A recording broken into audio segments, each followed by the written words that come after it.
If you like the video, make sure to like, subscribe, and comment for more videos like this. What is the most frightening and scariest paranormal, demon, entity, or shadow figure encounter you've had that you'll never forget? We found ourselves in the midst of a Central American rainforest, situated approximately 30 miles away from any form of civilization. We were in the midst of setting up camp for the night, immersed in the typical sounds of the jungle, when an abrupt silence descended upon us. Then we heard a very loud metallic sound, much like two cast iron skillets being slammed together. It was already almost dark. Stunned and frightened, we made a half-hearted attempt to explore the surrounding area with our flashlights. The sound we heard in the wilderness was quite unnatural. We spent a sleepless night in our hammocks. There is something out there, folks, that defies explanation. I have never believed in the paranormal, but my brother-in-law shared a corroborated story that has me shaken. At a camping trip last week, my brother-in-law, age 25, who is a very rational and skeptical person, shared a story of an encounter he had when he was 7 years old. He and two friends were playing in a field, and the three of them suddenly had all the hairs on the back of their necks perk up, felt the spooky feeling, and turned to look around. The three of them saw a large deer, common in area, that appeared to have a perfect hole through it. Imagine a basketball-sized hole right through the gut of the deer. It still appeared to be moving. They then noticed a dark being, about 10 feet tall, kind of far away but close enough they could make it out.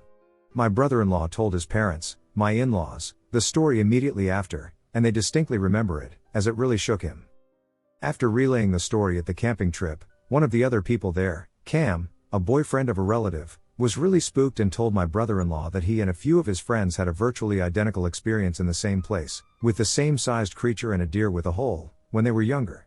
My brother-in-law reached out to Cam's friends who were with him during the encounter, and they all confirmed the details and said it had been haunting them in nightmares for years and that they had seen and spoken to therapists about the experience. I am not sure how to explain this away. I've heard stories like this before, but never from someone who I trusted and that could be independently corroborated. I am open-minded enough to acknowledge that there is a non-zero chance of extraterrestrial beings on Earth, seems plausible given the size of the universe, or perhaps some unidentified creatures. Hoping some of you can weigh in on what you think it might have been. Stories about skinwalkers and crawlers are relatively common in my part of the country, Rocky Mountain/Western US, but don't seem consistent with the creature. They describe the creature as almost resembling a slender man, dark, 10 feet tall. I explored an abandoned sanitarium with some of my friends. I don't think what we found was paranormal, but rather evil. My dad warned me about going to the sanitarium because, when he was younger, he told me that Satanists would travel up to West Mountain and kill chickens or animals on the property. I ventured there, believing it to be a haunted place. There were about 4 of us, and it was the middle of winter, extremely dark outside. When we showed up at the entrance, there were these weird tracks in the snow that I'd never seen before. They kind of looked like deer, but if deer had an extra set of hooves behind their front toes. This could have been any animal, so we just kept going. As we got farther down into the remains of the building, everyone started looking really uneasy and stressed out. My friend Steven was telling us we should leave. And as I pointed my phone light on the ground to make sure I wasn't stepping in glass, I saw a bunch of words written in what looked like red spray paint. It was an entire paragraph, structured like a scripture, and it was written about someone named Nero with a big-ass pentagram nearby. It didn't help the mood, and I didn't, nor do I know what this was. Someone said they heard something by a tree, and that was enough fun for me. My friends still go up there sometimes, but I've moved like 5 states away and don't really plan on going back to what's left of the sanitarium. I am still haunted by a personal paranormal experience that I've been trying to understand for a while now. A few months ago, I was staying at my cousin's farmhouse in the countryside, where I had always felt an eerie feeling but never really thought much of it. One summer night, while lying in bed, I heard slow and deliberate footsteps outside my door. I called out to my cousin, but there was no answer. Suddenly, the doorknob began to turn, but the door remained locked. As I lay there, paralyzed with fear, I saw a tall and shadowy figure with piercing red eyes through the crack in the door. The figure just stood there, staring at me for what felt like hours. Eventually, it vanished, but I still felt a sense of dread wash over me. I couldn't shake the feeling that something was still there with me. It took me several days to recover from the experience, and I still don't know what I saw that night. This encounter has left me with a newfound appreciation for the paranormal and a healthy respect for the unknown. That is why I'm sharing my experience here. To those who have also experienced something similar to mine, how are you feeling? Was your experience like mine? I've got 2. First experience. My earliest encounter with the paranormal happened when I was around 7 years old. At the time, I was living in a waterfront home that was built in the 1950s. Like most old homes, it would creak, shift, and make the occasional odd noise. I was a superstitious and meticulous 7-year-old. I had a regimen before going to bed. All the lights would be on, my door slightly open, 2 feet, and I would sleep on my side facing the wall. I had a giant window facing the backyard, and at night it would always scare the shit out of me. I always felt like something or someone was looking at me in the backyard. On one particular night, I saw what could only be described as a black silhouette in my room. For no apparent reason, I woke up in the middle of the night and shot up into a sitting position. In front of me at the base of my bed was a black figure. It was a 2-dimensional silhouette of a man. It was not transparent but simply black, and around the edges everything was distorted, almost wavy. I wanted to scream, yet I could do nothing. I sat there paralyzed, and that's all I remember. I don't even remember going back to bed. In fact, I don't remember anything after seeing the black, distorted figure. I woke up the next day with this horrible memory that I didn't want to share with anyone. It was only 19 years later that I told my mother. She later confided to me that she experienced something similar in that house. Second experience. The second time I had an encounter with the paranormal was when I was attending university. I was living in a townhouse with 2 other friends. From the moment I moved in, I felt this feeling of dread. It was so unsettling living there. There was this aura of evil that permeated throughout the house, no matter where you were. Since we were students, we were cheap and decided not to buy blinds for the living room. We had 2 big windows facing a forest as a backyard. At night, it felt pretty weird sitting in the living room watching TV and seeing nothing but black. But you got used to it. In order to properly tell the story, I need to set up the scenario. I was in my living room, and the television was on. The windows facing the backyard were completely fogged due to the cold of winter and me forgetting to take the pot off the stove. I had just finished eating spaghetti and was watching my favorite show of the time, CSI Las Vegas. I returned to the kitchen to wash my dishes and to take the pot off the stove. 5 minutes later, I returned to the couch to watch some more. Keep in mind that my television was in front of the window, and we had no curtains or blinds. The windows were completely fogged, similar to a mirror after a hot shower. After several minutes of couch surfing, I noticed something behind the television.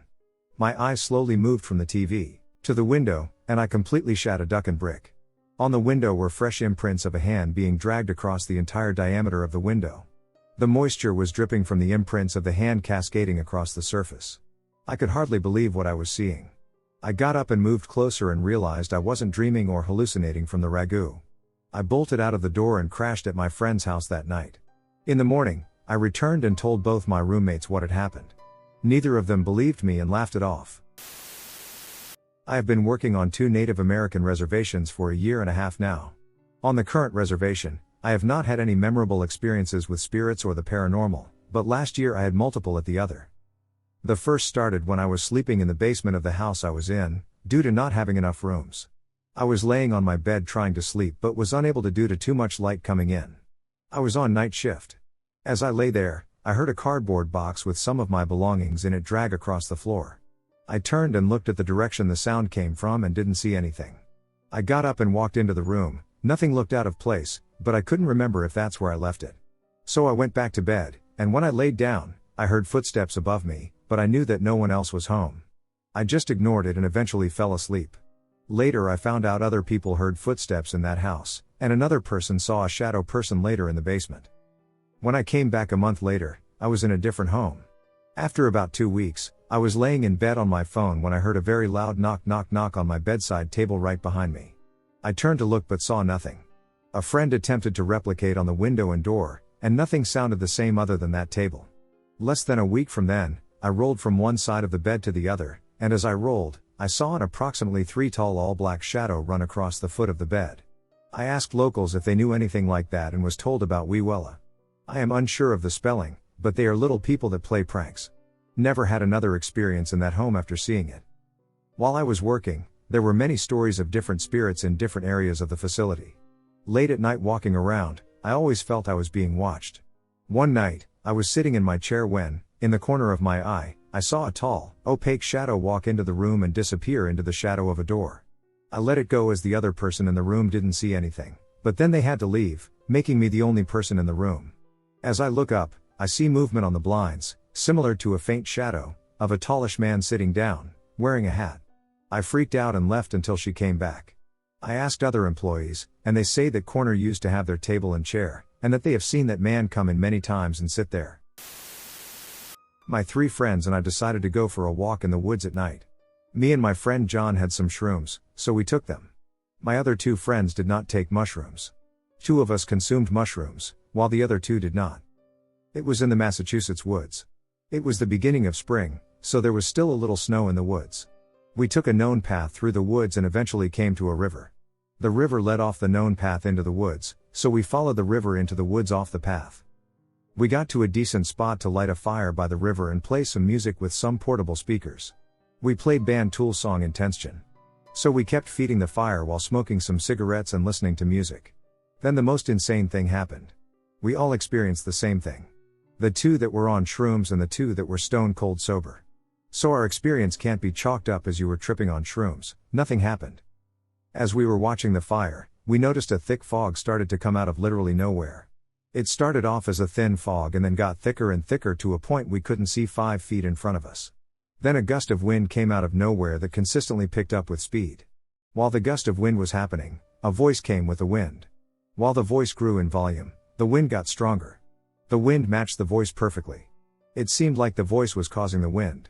The voice didn't say anything specific. It just sounded like a Native American deep German chant. Kind of like a monk meditating and saying ooh-oh-om. The voice sounded more and more frustrated as the wind grew with it. Then, I shit you not, the ground just opened up in front of us and swallowed our fire. Like the earth just ate our friggin' fire. Then the voice stopped along with the wind, and the fog slowly dissipated. After everything stopped, we all decided to get the hell out of there, so we ran back to the path and made our way out of the woods. We all still keep in contact and always bring it up now and then. John is my current roommate, and it happened probably 15 years ago, and we still don't know what to make of it. Anyone got any theories? I'd love to hear them. When I was around 11 or 12, I made friends with a group of 4 other kids from my street. We played outside and would go over to each other's houses to play video games, eat snacks, etc. One night I was woken up by knocking at the door. I remember going to the door, checking out the window, seeing one of my neighborhood friends, and then opening the door. At the time it didn't register how late it was or anything. I probably was like, "What's up?" And they said something along the lines of, "Hey, just checking on you, everything okay?" I said yes, they said bye, and I went back to sleep. In the morning my mom was fussing about the lights being on when she got up, and I was like, "Oh yeah, Kayla came by last night acting all weird." My mom just looked at me, and that's when it hit me that the friend I saw last night passed in a car accident a couple weeks prior. The fact that I left the lights on from the previous night proves to me that I wasn't dreaming, and I get chills to this day just thinking about that night. So this happened when my family and I were on vacation in Pigeon Forge/Gatlinburg. I was in high school at the time. We stayed in a 2-story, 2-bedroom cabin in the mountainous wooded area. On the trip were me, my parents, my sister, and my grandfather, who was recently diagnosed with dementia. The upstairs part of the cabin contained a bedroom and a kitchen/living room, with narrow stairs leading down to a room with a pool table and a couch, and then to the master bedroom. My parents slept in the master bedroom. Of course, I slept on the couch in the room with the pool table. My sister slept upstairs on a couch, and my grandfather slept in the other bedroom upstairs. Well, second night there, things start happening. I'm lying on the couch. Everyone else is asleep. I'm playing my Game Boy, which has the volume turned all the way down, when I start hearing mumbling coming from across the room. My parents' door is open, so I just brush it off, sound bouncing off the wall, and not mention it to anyone. The next night, I again hear the mumbling, so I walk into my parents' bedroom, and both are just watching TV. I ask what they were talking about, to which they reply they weren't. And they were watching Family Guy when it happened, so it wasn't like I was hearing the TV. So I go back in, sit down, and I hear a pool ball roll across the table. I'm pretty scared, but you know I'm a man, so I do nothing and eventually fall asleep. Next night, the same things happen, only a lot more frequently. Last night there. I'm getting used to hearing noises and pool balls rolling. All of a sudden, I hear one of the pool sticks slam onto the ground, which was currently lying flat on the center of the table. Then I see this, I guess see through the shadow, pass in front of the opening in front of my mom and dad's bedroom. Then I feel this ice cold/tingly/ I really don't know how to describe it sensation on my ankle. It felt like someone was grabbing my ankle. I noped right off that couch and into my parents' bed. My mom immediately says, "You saw that shadow too then?" I was like, "Yeah, and I've been hearing all this other stuff." My sister then runs down the stairs because she gets awakened by my commotion. I tell Dad to cut the TV off, and we all hear mumbling and pool balls rolling. Mom makes Dad go upstairs to check if Grandpa is talking. While he is gone, we continue to hear the mumblings.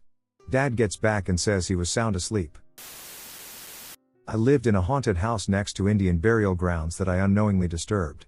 I will not disclose the area, as I still have family living there who wish to remain out of the public eye. So, I lived on this property for the first 10 years of my life and ended up moving back when I was 15 and soon left again at 18. Quick backstory of the land. There was a segregated church from the 1800s on the lands, not half a mile from my home. The white church along with the black church had been burned down long before we moved there. However, the cemeteries remained. The marble tombstones had been stolen by a man nearby looking to use them to build a wall around his home. Shortly after the wall was completed, his house caught fire, and he burned along with it. Not far from there, I recently learned were Indian burial grounds.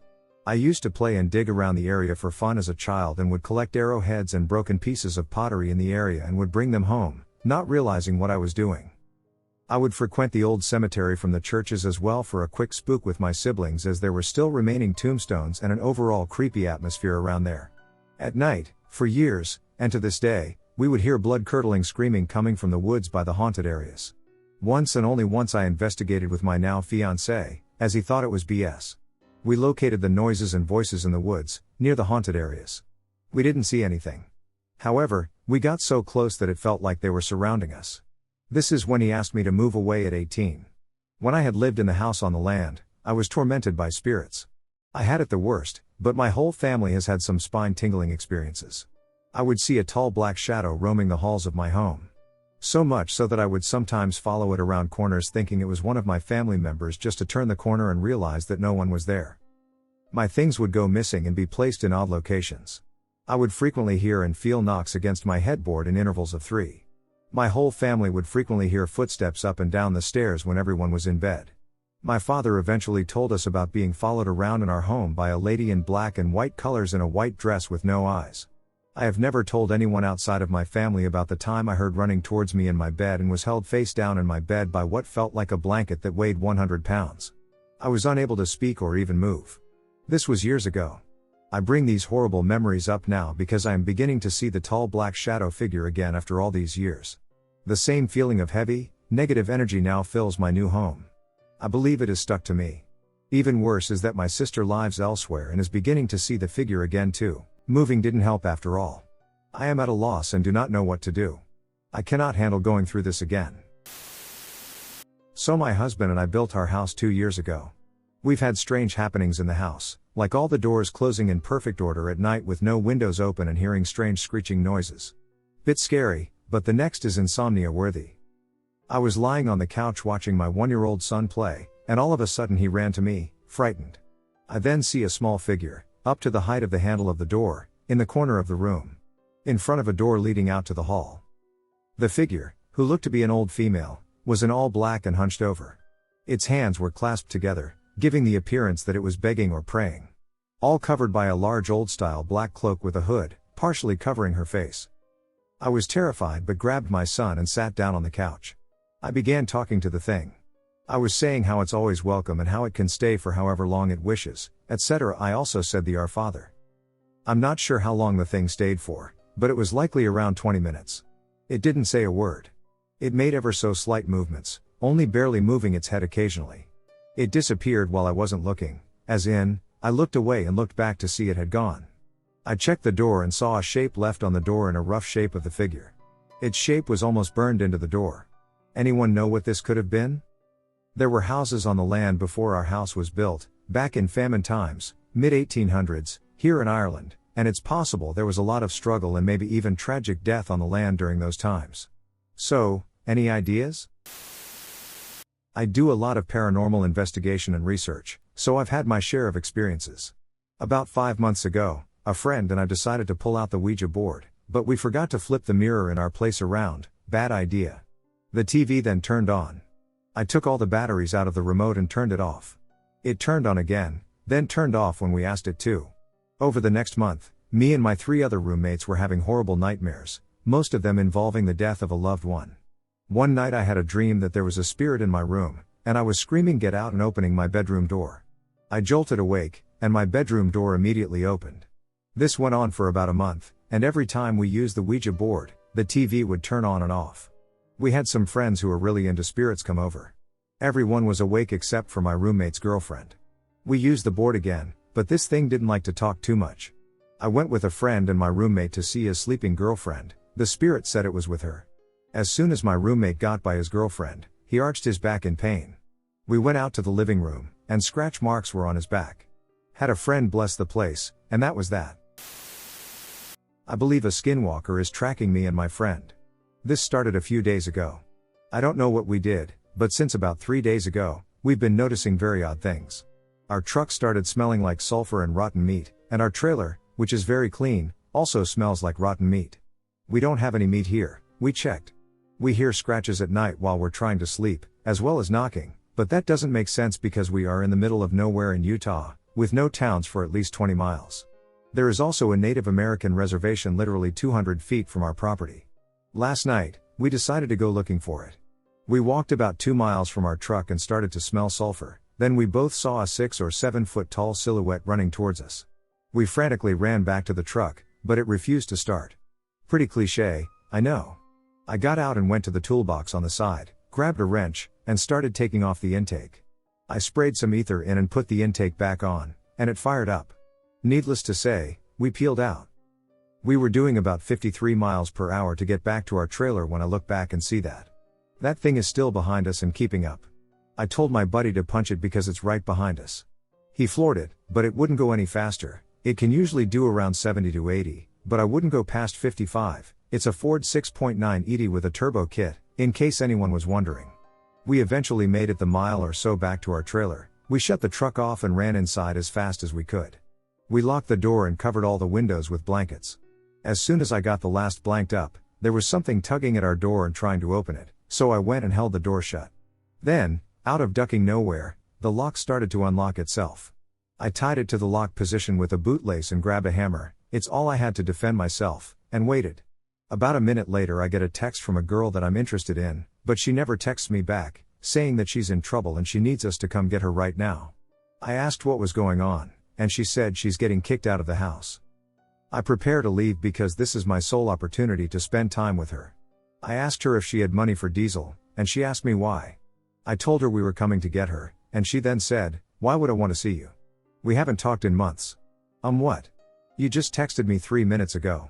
So I decided it was probably in our best interest to stay inside that night. I started hearing my name being called from outside by vaguely familiar voices, but I couldn't quite recognize them. I never looked outside last night for fear that this thing was just outside the door. I put salt around the door because someone told me that would help, and nothing got in last night, so it must have. So now that we're here in the morning, there is almost no sign that anything happened last night. There are no scratch marks on the trailer, no dents, no footprints, or paw prints.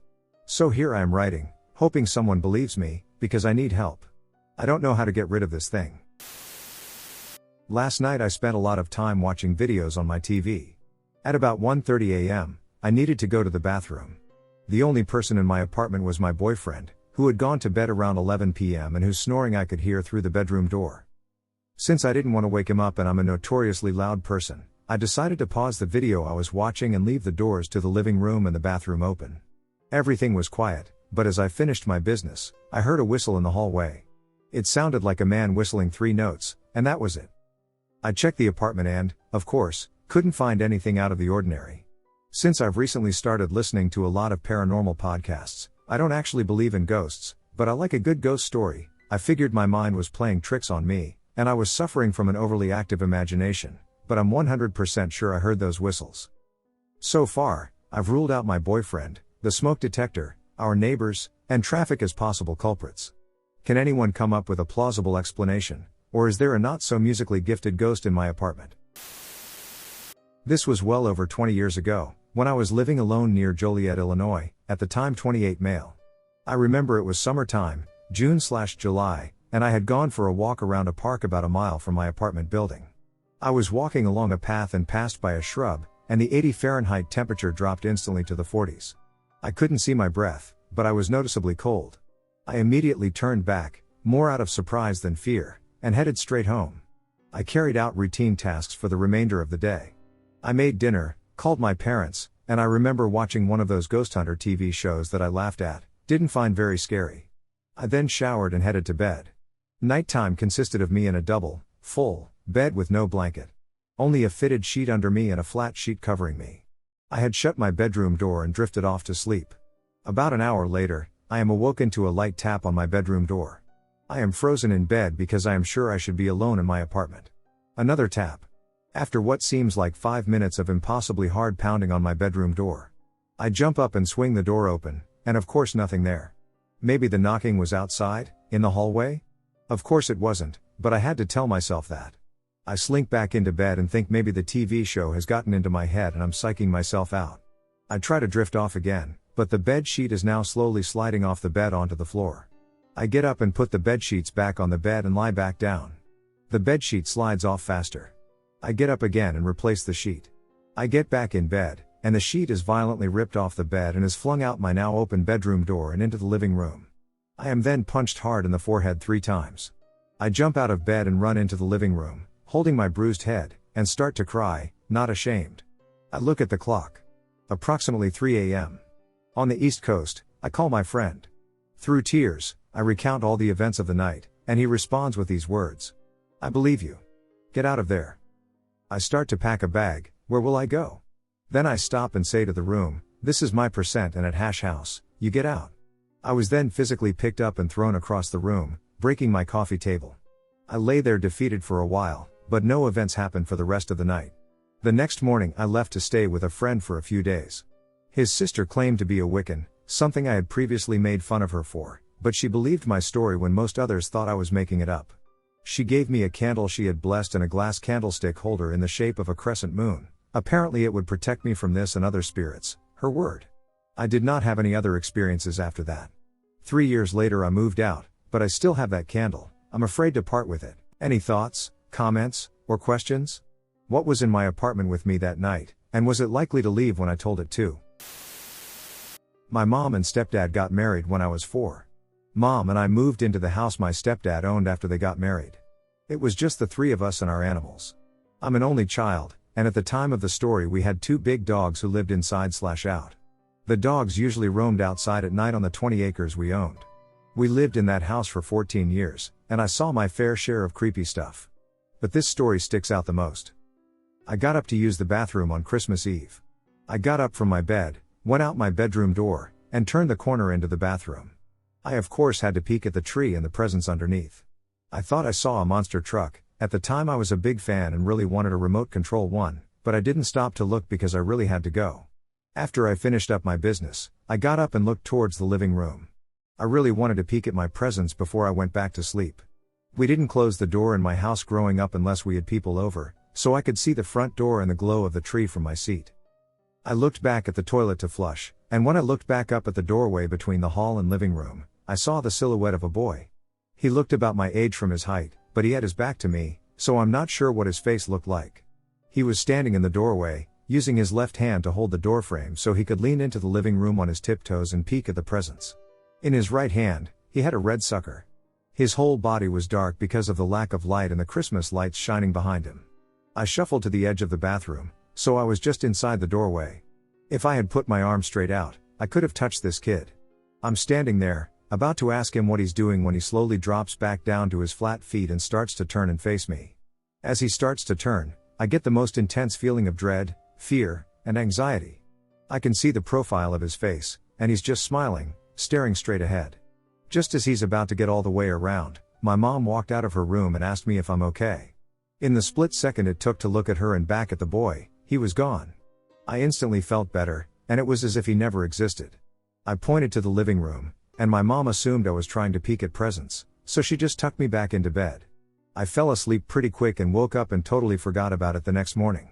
I did get my remote control monster truck that year. It was years before it came back to me, and I told my mom about it. She wasn't surprised because, like I said, a lot of weird stuff happened in that house. I'd say this happened close to 12 years ago, when I was about 16 years old in North Las Vegas. To this date, I've never had such a thing happen to me again. But it's a moment that I will never forget, and I figured I'd share it with whomever's interested in reading. I'd like to add that I'm somewhat of a healthy skeptic and not really religious, though I'm open to the idea of higher powers, anomalies, etc. My older brother and I were at a house party, and when the time came for my brother to leave, I insisted on staying, knowing that I'd have to walk home eventually since he was my ride. But mind you, we didn't live very far, maybe a mile or two. Fast forward to me leaving, and I was on my way walking home. I had a nice buzz, but I definitely wasn't impaired to the point of having my vision or motor functions affected in any way that I can blame, that is. I know the whole 3 a.m. thing is super cliche, but it definitely was around that time frame, so I'm going to go ahead and say when I started walking home it was around 2ish. The streets were wide, and almost no cars were to be seen. I know as a woman it's different, but as a guy, I actually took comfort in cars passing at this time because, for that small window, I felt I wasn't alone walking when they were passing, if that makes sense. The journey was eerie, but I made it to the entrance of my neighborhood. Unfortunately, my house was basically at the opposite end of this winding road, yet still a straight shot, so I had just a few ways to go, but nonetheless, I knew these streets and safety were on the horizon. Sorry for the long intro, but I wanted to make sure I gave enough context. The houses are fairly sized, and as I'm walking down the sidewalk, between each house there's basically an alleyway of darkness. In the day it would be a walking path perhaps to the backyards with, electric meters on the walls of the house and AC units. Anyway, at night, these alleys are almost pitch black when you look far enough. As I'm walking down the sidewalk, I can't help but glare in between each house and start getting in my head and tripping myself out of my imagination. I try to slow my roll mentally since I am alone and stay en route. No cars have passed in a while, thus no comfort. I continue like this down the street until my house is finally in sight down the way. Obviously, I felt a bit better with my destination in view. Then a car comes north of my imagination. I try to slow my roll mentally since I am alone and stay en route. No cars have passed in a while, thus no comfort. I continue like this down the street until my house is finally in sight down the way. Obviously, I felt a bit better with my destination in view. Then a car comes north from the direction of my house, and I'm on the right-hand sidewalk with the road to my left, so I thought I should wait for another human to see me home, be it for just a moment. It was when this car passed me, and after the flash of the headlights, I saw what I saw. Already looking towards the street after the car passed on my left, something grabbed my attention in the corner of my eye crossing the street towards me. The street lights were those yellowish ones, so the street was lit just enough. At first I thought it was a dog, so I glanced directly at it. And what I saw initially, if I had to describe it, was what almost seemed to be a black silhouette of a little boy trotting towards me. I don't know if you ever saw those typical little statues of toddlers like in a garden section of a store, curly hair and all on a swing or whatnot. But if I had to describe the black silhouette, it resembled that little boy. I'm an avid gamer, so I'd assume I know when to lock in. So when this thing caught my eye with a raised brow after the car passed, it was when I did a double take to confirm. When I lost my shit, I remember turning directly towards it after the glare of the headlights. After any factor I could have blamed it on past. For but a second or two, enough for me to analyze, there was a shadowy little boy trotting towards me with no features, around 2'1/2ish to 3 feet tall. The moment, and I mean the moment I consciously accepted this was happening, I gasped, already turning my body, and yelled as I took off full sprint towards my house.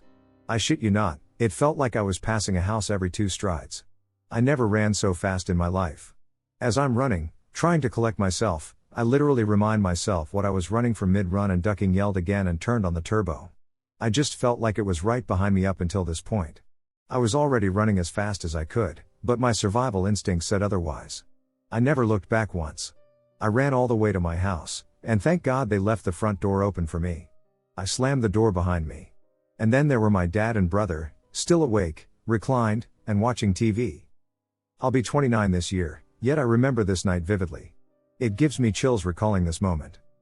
Never shared here before, whether someone listens to this, believes this, or not. It's still somewhat of a relief. I would appreciate it if you did take the time to listen to this.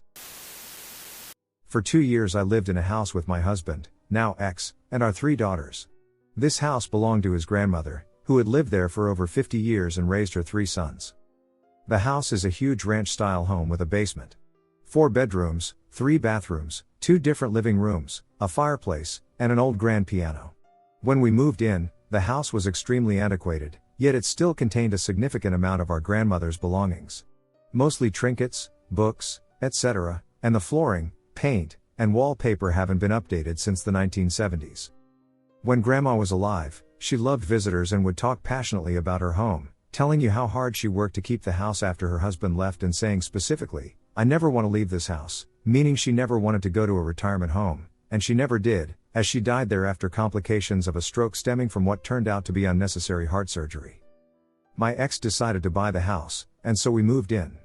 I had never had paranormal experiences before, and I just wanted to share what we experienced, as I still don't know what to make of it as I didn't really believe in ghosts before this. The first time was after we put the kids to bed and were folding laundry together. We both very clearly heard footsteps, sounded like footsteps of a child or toddler, in the opposing room, and we looked at each other, thinking it was one of the kids out of bed. He yelled, "Go back to sleep." With no response, we walked in and no one was there. Kids are asleep in bed. It was definitely a bit unnerving and confusing, but maybe not scary. The next time was when I got home late at night and heard the grandma's jewelry box that sings a song when open going off in the back bedroom. I knew I had to turn it off as it was going to wake up the kids, and sure enough, it was just going off, not opened or provoked at all. Next was the strangest. It was very early in the morning. I was starting to wake up but still half asleep in bed. My partner at the time was up and had the lights on. We were preparing to go on a trip that day. I was getting irritated as my kids were yelling, "Mom," from all the way across the house from their rooms. I was kind of groaning about it, and my ex was finally like, "What? Why are the kids screaming all the way across the house? They know not to do that." First he said, "What are you talking about?" But abruptly stopped as we both heard another, "Mom." He acknowledged it and went to check on them and discovered them all still sleeping in their beds. We could not have been neighbors, as we can't hear them inside, and it was very early. I sometimes wonder who I was hearing, and I wonder if that experience was real. What else is? Throughout my life, I've had a couple different encounters with things that definitely were paranormal, and honestly, I'm pretty chill with the idea of ghosts, and every time I've had such an experience, I've felt quite calm and not scared whatsoever. But there was one experience I had when I was about 12 that bothered me. Ironically, at the time I was writing a horror story through text in a group chat so I could see my friends' reactions and just have fun with it. It was around 10:20 when I decided to retire to my bedroom for the night. I was still texting my friends and intended to continue to do so. Back then I allowed my bedroom to stay pitch black, and the only light was from my phone and clock. It was a rather cloudy night, and the moon was nearly new, so there was next to no light coming in through my window either. After a few minutes of lying in my bed, I felt very on edge. At first I thought that I was just being paranoid, as I do struggle with paranoia to begin with and often feel as though I'm being watched. But this time I just couldn't let the feeling go, and I ended up looking up from my phone only to see something a few feet away from the bottom of my bed. I froze up and stared at it for what felt like hours, and I could hear my heart beat so loud that it felt like it had migrated from my chest to my head. As I sat there, frozen, I ended up looking at the thing more than I would have liked to. It looked human, but its skin was a milky white, with clumps of black, greasy hair covering its face. It seemed to be in a long white nightgown, though I wasn't too focused on that. I was more focused on the eyes. Even though its face was mainly obscured by the hair, I could still see their eyes peering through, glossed over and blank. I don't even know if it was looking at me. As soon as I could move again, I hid under my covers. Looking back on it, I feel silly, but at the time I was much too terrified to get out of bed and couldn't stand looking at them anymore. I ended up staying in the position for about 10 minutes, and then finally looked to see if they were there. They weren't, luckily, and I ended up turning every small light in my room on, just to help ease my mind. I don't really know how to conclude this story. All I can say is that I never really saw them again, and they didn't seem overly harmful, just scary, and my younger self could not see any more than that. My personal encounters with the paranormal. I grew up in rural Romania. The house is old, but its history is simple, and nothing bad happened there. All of the previous owners were Christians, at least claimed to be. There is definitely evil in this house though. It is most concentrated in the kitchen, but stuff happened everywhere. 1. The 3 witches. This is the first encounter I can remember. I was 5 or 6 years old, and the room I was in had a door with a window on it that faced my bed. I still couldn't go to bed in the dark, so my mother would leave the lights outside my room on. I woke up one night, I don't know the hour, but it must have been deep into the night. I looked at the door, and I saw through the window a hooded figure looking at me. I called out Grandma? Because she would visit often and wore one of those weird hoods for old women. I don't know what's called in English, just search babushka and you will see them probably. After I called out, The figure looked to my left, and another hooded figure appeared. They seemed to be talking. I couldn't hear anything. After a few seconds, they turned to the right and darted off. A third figure also appeared and followed them. 2. Moving fire on the wall. This happened in another room, my new room at the time. I was home alone just playing with my phone when suddenly a fire appeared on the left corner of the wall that held my door. It spread quick to the right, reaching my door. It stopped at the door, and fire blew through the spaces surrounding the door, almost blew the door open. Everything happened in about 2 seconds. It was a very old wooden door that stood there even before my father bought the house, not very soundproof. No marks were left behind. 3. The door moves by itself. Same room and door as the fire encounter. Again, I was home alone and playing on my phone when suddenly the door started shaking very violently. I jumped off the bed and ran to the door holding it. My first thought was that someone entered the house and was trying to barge into the room. As soon as I got hold of the door, the shaking stopped. I opened it quick, but there was no one outside. I searched, but there was nothing. I was completely shocked because this was something I couldn't rationalize at all. 4. A tall shadow figure in the kitchen. It was nighttime, around 2100 hours. I went to the kitchen to warm some food to eat. Bad habit, don't eat right before bed. My mother and brother were probably in their rooms, on their phones. I got my food in the microwave, which was placed at the end of the kitchen. At the end of the kitchen is a door that leads outside. The microwave was on the left of that door. The microwave rang, and so I went to get my food. About 2 meters away from the microwave, a black humanoid figure appeared for a split second in front of me. It looked like an illusion, but I know what I saw. I was maybe 13 or 12, but that thing looked tall, stood about 1 meter away from me, and looked pretty skinny. 5. My little brother's encounters. He's 11 and recently told me that he also experienced weird stuff, not as much as me though. He heard whispers in the kitchen even though no one was there. One time when he was in the bathroom, he told me he saw a black figure looking at him from outside through the door's window.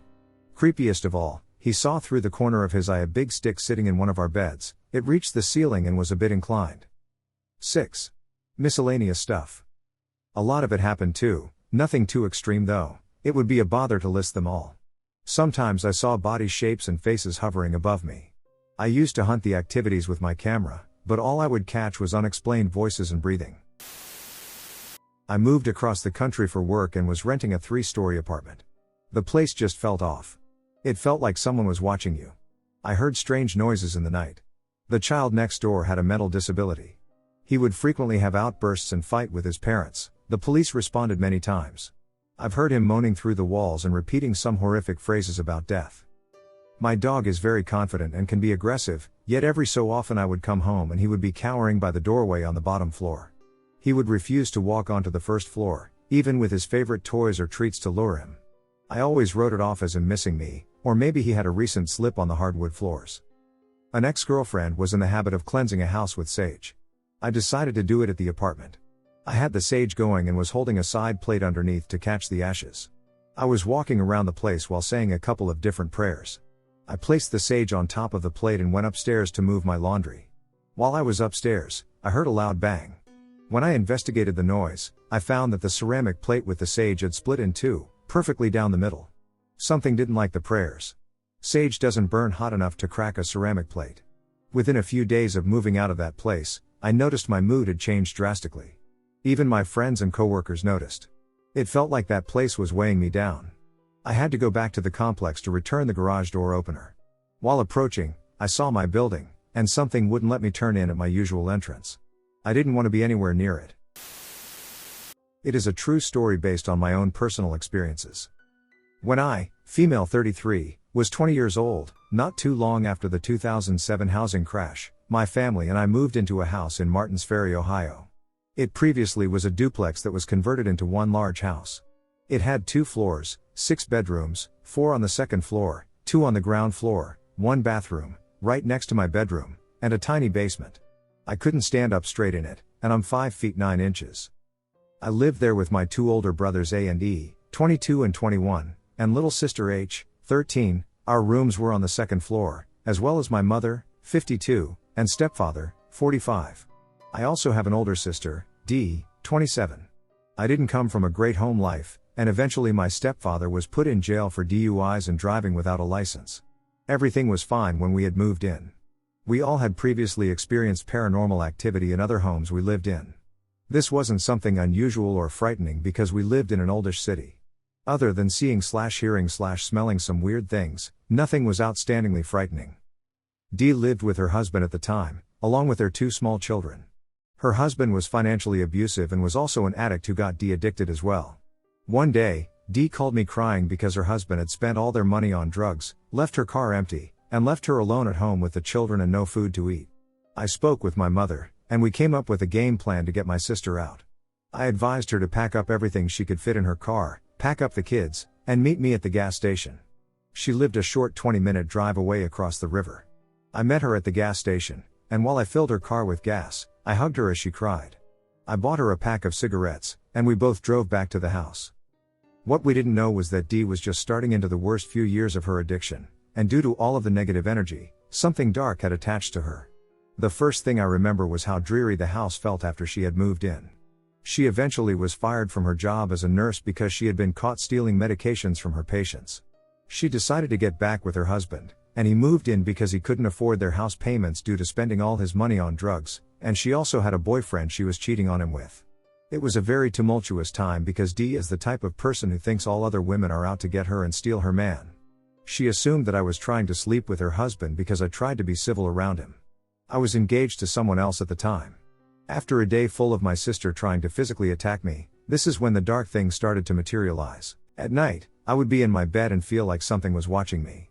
Anytime I was doing school work, it felt like someone was standing behind me while I sat at my desk in my bedroom. It evolved into things in my room being moved around when no one else was able to get into my room. Then, my blankets would be pulled off of me in my sleep. Eventually, I started hearing something walking around my room at night. Then the scratches started appearing. I would wake up with random scratches on my legs and on my back where I couldn't reach them. One night, I was grabbed by my leg and ripped off my bed by something I was not able to see. I am not a small woman by any means, so it would take someone quite strong to yank me that hard and that fast off of my bed in a dead weight deep sleep. Another terrifying night. I heard it walking around the hallway outside my bedroom. I lit some sage to cleanse my room and started chanting a protection spell over and over again for nearly a half an hour. My fiancé Jay, 19, at the time called me extremely upset, telling me something was in his house outside his room, growling, and he felt like he was going to be attacked if he left his room. The next day I went over to his house. He lived in the town I grew up in where my sister and my whole family lived before we moved into this new house, and there were gouged scratches into his wooden door from where it had been waiting. I asked him if I had left anything at his house within the last few days, and I looked around and saw my watch on the windowsill by his bed. I lived on a large farm for a while. The main house, unoccupied, was built and dated to 1779. It had a few rooms that, when I did go in, to check things and use the addition that had a laundry room, I either felt like I was watched, or it had an eerie quietness about it. 3 things still stick with me, almost 20 years later. The door to the basement was heavy and had an old-fashioned round knob as well as the skeleton key type lock. Every time I would walk by the door, it was cracked open. I would close it and make sure it was secure, only to come back to it being open about 4. In the basement was the original kitchen and a dark, empty room. You could see the ledge and smoke from where they used to cook in the fireplace, since sealed internally. In the dark, empty room, I always felt like I was being watched. Not in a bad way, but that eyes were on me and that I needed to respect the space. I once accidentally locked my dog inside the house. She followed me in, as she normally would. I must have been distracted and walked out without her. An hour or so later, I hear her barking. I go to get her, and she is on the top floor, in a room where the door wasn't open a full 90, so part of the room was blocked from my view. Her body language and stance told me not to enter. She was backed into the far corner and would look toward the area I couldn't see, bare her teeth, hackles up, and give her, "I'll kill you," growl. She would then look quickly at me with a help me scared expression. She was 90 pounds. Roddy and her growl meant business. I started to back up toward the stairs and yelled her name and for her to come. I was one and done, and she knew I wasn't sticking around. I don't know what she saw, but I wasn't about to investigate. She bolted toward me, and I took off down the stairs, with her right behind me. She would not pass me, but she also couldn't have been any closer to me without pushing me down the stairs. The third and final thing that happened. In the backyard of this house was an old-fashioned dinner bell. It was mounted on a thick railroad tie type of wood, with a long chain attached from the bell that was 7 to 8 high to about 4 off the ground on the tie. I don't know why I did it, but I decided to ring the bell. It took some muscle and work because no one rang the bell and had been exploded to years of weather. I was the only person living on the farm in the other, smaller house, and the owners of the farm refused to live there. I never got a reason, but I have my suspicions that something happened in the house that may have spooked them. Anyway, I was standing there with both hands on the chain, using my body weight, when the bell gave and started to ring. It was much louder than expected, and I was quite pleased that I got it to move and ring. My back was to the house, and I am glad that it was, because out of nowhere, my body went cold. I stiffened, the hair on my neck stood up, and I felt as if I had just royally pissed her off. Who was she? No idea. I was looking straight ahead, towards the hay fields, and the house was behind me, but I had a clear image of a woman in a dress with a slight hoop skirt, not sure that's the word, but not a big poof, an 1800s style dress, with one arm around a boy and the other around a girl. The kids looked down at me with an "Oh no, that's Mama's bell. She's not supposed to touch Mama's bell." Whatever she was pissed. How dare I touch what was hers, how dare I enter her home, and she knew I was trouble that needed to be dealt with. I had these images and thoughts all fly through my head in an instant. I started shaking, walked straight ahead to the fence, climbed up and over, and refused to look towards the house as I walked towards the barn. It took me a long time before I could enter the home. I hauled my laundry to the laundromat. Fairly certain that when I did finally re-enter the home, I took someone with me when I did. Years after I moved on, I met the people that rented the whole farm and lived in the main house. They had so many stories, and if it were me, I would not have stayed. They were there for almost 3 years before buying their own farm. This is one of the weirder experiences in my life because it's a shared one. I'm open to any natural explanations, as I'm thinking it might be some shared psychological experience. This is the best explanation I could come up with. Anyway, here's the story. In Meriden, Connecticut, about 10 minutes outside of where I live, there exists a range of mountainous trap rock ridges called hanging hills. The easiest way to get to them is to park in a wooded, mountainous park called Hubbard Park and take a trail that starts with a slightly intimidating passenger bridge that crosses over the highway. I am afraid of heights but always try to challenge myself by going hiking and putting myself in slightly uncomfortable situations to overcome my fears. In the spring of 2014, my wife, girlfriend at the time, and I decided to take our umpteenth hike up hanging hills to see Castle Craig, a stone tower that stood at the end of the main trail and overlooked the cliffs, the city of Meriden, and Quinnipiac Valley. For the umpteenth time, we started a discussion on the drive there about the legend of the black dog. I find ghost stories that have any shred of historical reality to them intriguing because most representations of ghosts on TV or social media these days involve people becoming easily scared by shaking or noises in an abandoned location. The legend of the black dog is an exception because it involves the legend itself and a story of two geologists from the late 1800s encountering it and actually documenting it. The legend has that you see the black dog of Hanging Hills once for joy, twice for sorrow, and 3 times for death. There are plenty of legends of black dogs in folklore that tell a similar tale. The two geologists, W.H.C. Pynchon and Herbert Marshall, were conducting research on the area in the winter of 1891 when they encountered the black dog. According to the story, Pynchon had seen it once, and Herbert had seen it twice before.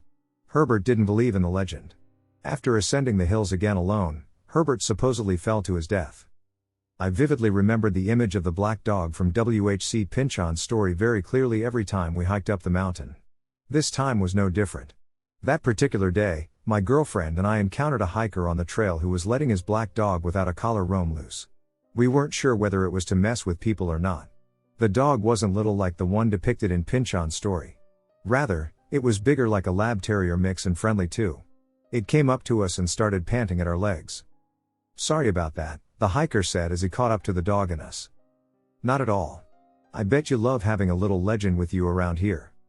"Oh yeah, the ghost dog," the hiker said, forcing a laugh and grimacing as if he had heard that one too many times before. As he walked away, my girlfriend made a comment about my obsession with the stupid dog and not wanting to hear about it.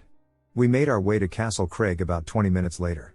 Unlike the trails off the highway, the main trail from the park is not long or difficult other than a large hill at the end of it. We took pictures on top of the tower and by the cliffside, not really thinking any more about the black dog. We had made so many trips up to the tower and seen so many hikers with black dogs that the legend almost seemed like a joke at that point. "Want to take the main trail down or the road?" I asked as we finished up taking pictures and drinking whatever water and Gatorade we had left in our packs. "The road," she insisted.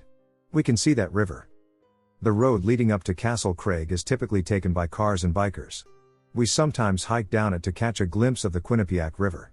Despite it being a warm April day, there were very few cars and bikers on the way down. It was nice and quiet. About a quarter of a mile into our walk, my girlfriend tugged me on the shoulder and pointed to a figure on the side of the road between some shrubbery. It stood about 10 feet ahead of us. "What the hell is that?" she said. I stepped forward, but she tugged on my shirt and shook her head. "Is that what I nodded. All I could do was nod. The figure was small and resembled a black dog with floppy ears and a hot dog tail, much like the one in Pynchon's illustration. I wouldn't have thought much of it if not for the fact the figure was blurry. It wasn't the distance between us that made it blurry, and there weren't any fog-related conditions that day. It was almost as if Mother Nature had taken the dog into a Photoshop program and used the blur effect on it. Even when I took a step closer to my girlfriend's hesitance, it still looked blurry. We were frozen otherwise though and didn't think to take a picture of the figure. There was an unknowing understanding between us that we shouldn't approach and just wait for it to cross. As the figure crossed the road, it didn't look at us. It just dawdled with its nose to the ground. For the rest of the hike, we were silent. We both knew what we saw but couldn't put it into words. It was only after a while that I said I should have taken a picture, but deep down, I felt it was a good thing that I didn't. Seeing the figure wasn't frightening, but it wasn't pleasant either. We have been back to Hanging Hills many times. We never encountered any luck or sorrow, just a memory of a little blurry black dog and an understanding that when you see an actual paranormal entity with someone else and understand what it is, there isn't really a question about it. I've read many stories online since about the black dog. Few have described what we saw, though. Black dogs run loose in the park all the time, and a number of the encounters we read about seem like fabrications or just encounters with stray dogs. If you live in the area or have a similar story, I'd be very interested in hearing yours too. I haven't met or spoken with a person who has had a similar experience. I also haven't been able to objectively rule out what I saw. I'm open to any scientific explanations for collectively seeing blurry figures in a shared experience. It would be disappointing but interesting to know about a more logical explanation too. One night I was showering, and my mom was not home for a reason I cannot remember. At the time I was a junior in high school, and it was a weekday. After spending quite a while in the shower, I turned off the water and, wrapped in a towel, proceeded to enter my room. The door was locked, as were the windows, and no one possessed spare keys. The way the apartment was set up, there was an entry area of sorts, a square-shaped space with an arch that led to and from the living room, and the doors to the bathroom, my bedroom, my mother's, and the hallway closet. Standing directly from the bathroom, the kitchen is visible since it was rather open as well, with just a single privacy wall in the center of the room and two ways through. I opened the bathroom door, and by the counter, standing in front of the dish drainer set on top of it, the counter, almost flush, I'd say with it, was a cloaked figure as clear as you or I. I thought I was hallucinating. I asked myself, can this be real? I stared for a moment, maybe even blinking once. But I stood there, and the figure still was in front of me, as solid as you, I, or any person. Just then, a brief thought and feeling washed over me. I realized that this was real. And as this happened, the figure turned its head to the left until it was flush with its shoulder, as though it sensed my fear and what was running across my mind. Truly breathless and terrified, I closed the door straight away and locked it. For what must have been an hour I was paralyzed, before long debating whether to open the door or not. I worried if I did, I would be greeted by this figure standing right on the other side. I was frightened thinking of how I had no defense against whatever this thing was, and worse, I was alone.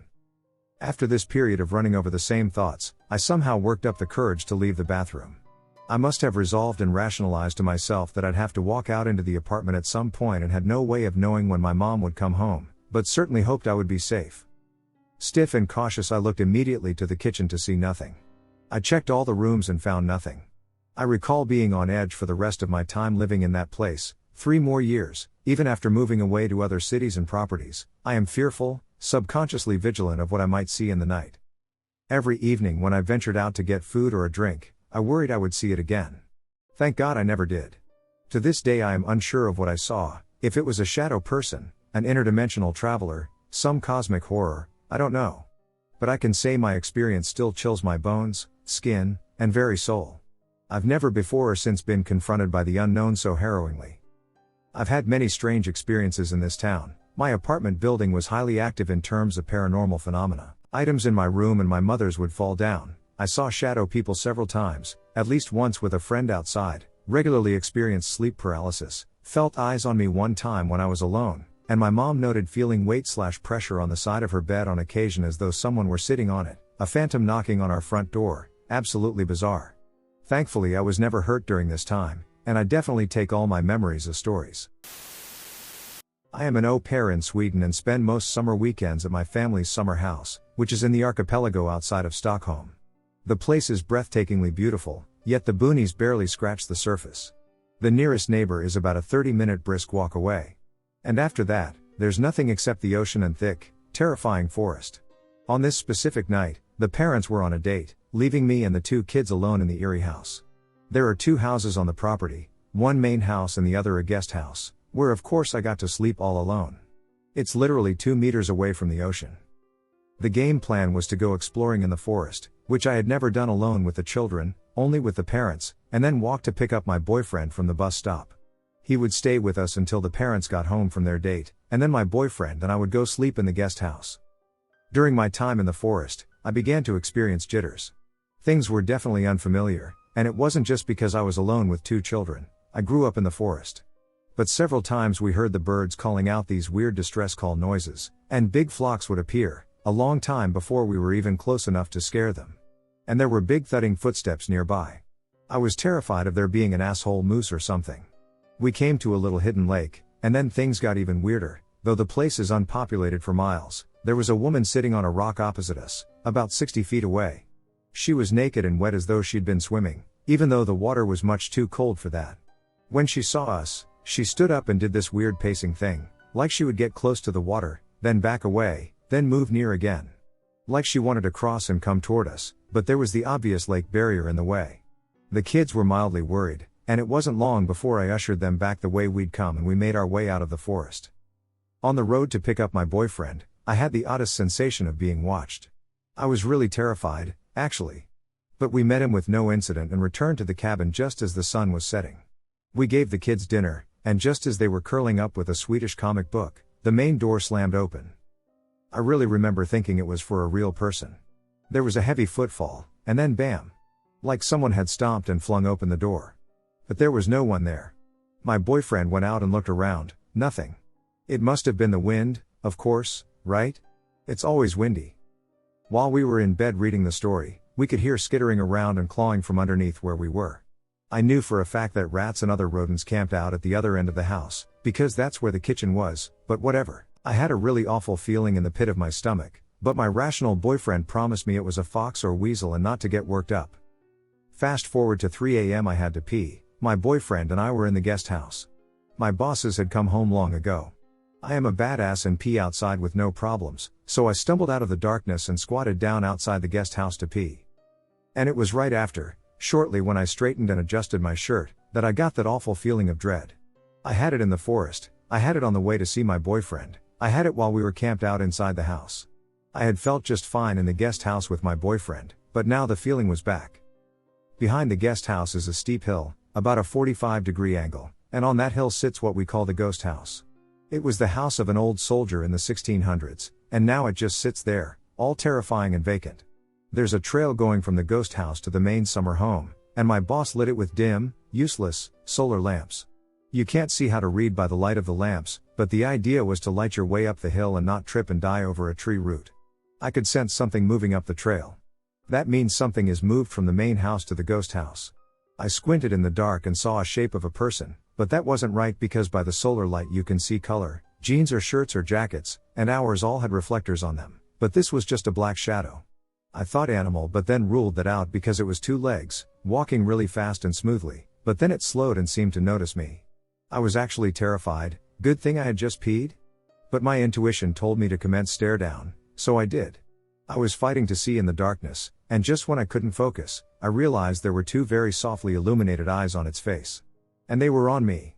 It slowed down to a stroll, and I could see the eyes change tint from a bluish to a yellowish glow depending on where they were in relation to the solar lamps. They were catching light. So I stared. It was going so slowly that it felt surreal, and I could hear twigs snapping and other noises that a real-life, non-imagined creature makes.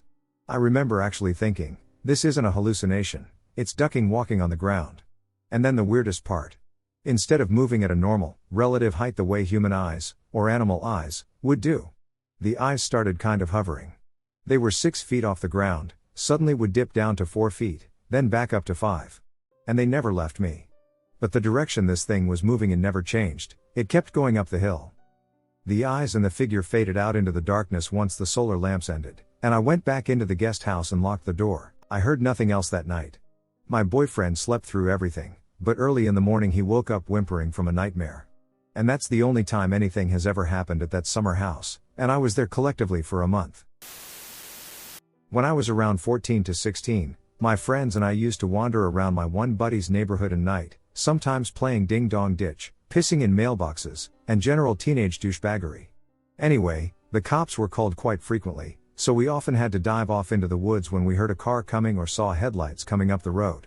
This resulted in the group being split up a lot of times, running in different directions in the dark and whatnot. At one point, we saw red and blues coming up the road and immediately darted off in different directions to avoid spending the night in jail. The cop shined his spotlight around the woods for a while, didn't see us, then gave up and left. 5 of the 6 of us ended up finding each other again once the cop was gone, but we couldn't find the 6th, and we looked for almost 2 hours. Finally, we heard some rustling coming from a thick group of bushes in someone's backyard. We went over to them and said, "Matt, is that you?" No answer. No sound at all after we spoke. Someone started to call out again, "Hey ma," and then this loud, long hiss came from inside the bushes, which we couldn't see into at all, with it being dark and the brush being so thick. Naturally, it startled us, and we took off pretty quickly, thinking it was a mountain lion or at least a bobcat, because both are pretty common in that area. But I looked back as I was jogging away, and huge chunks of bush, branches of 100 or more smaller offshoot branches, were getting sucked back into the bush, one by one. Like someone was grabbing the branches and just ripping them straight back and leaving these gaping holes in the bush. But these were sturdy plants, and it was a live, healthy bush, at least 8 feet tall. These branches were getting ripped back like they were paper, quickly, one after another after another. Then the hissing started again as whatever remained of this once giant bush just shook violently and branches were shooting up out of it in all different directions. I was about to piss my pants and didn't stay to see what happened next, but I have no idea what we could do with what we saw happening that night. That took strength that I have never known to exist in this world. We found our friend back at his house playing video games, but we thought he'd been eaten by whatever the hell that thing was during the entire walk back to his house. This is a true story from Fort Hood, Texas. This event took place around 1992. I was just a young man and in the military. I was stationed at Fort Hood, Texas, at the time.